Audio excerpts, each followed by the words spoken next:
दोस्तों, ईद उल अज़हा पर एक अंदाजे के मुताबिक 4 खरब रुपए से ज़्यादा के मवेशियों का कारोबार होता है।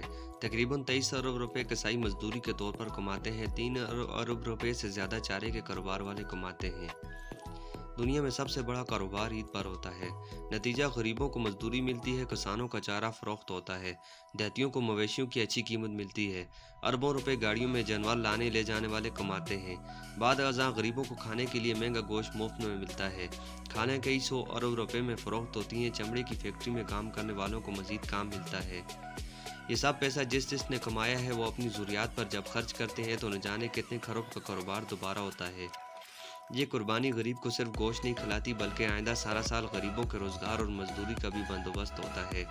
दुनिया का कोई मुल्क करोड़ों अरबों रुपए अमीरों पर टैक्स लगाकर पैसा गरीबों में बांटना शुरू कर दे, तब भी गरीबों को और मुल्क को इतना फ़ायदा नहीं होता जितना हालांकि इस एक हुक्म को मानने से एक मुसलमान मुल्क को फ़ायदा होता है। इकनॉमिक्स की ज़ुबान में सर्कुलेशन ऑफ वेल्थ का एक ऐसा चक्र शुरू होता है कि जिसका हिसाब लगाने पर अक्ल दंग रह जाती है। माशाअल्लाह।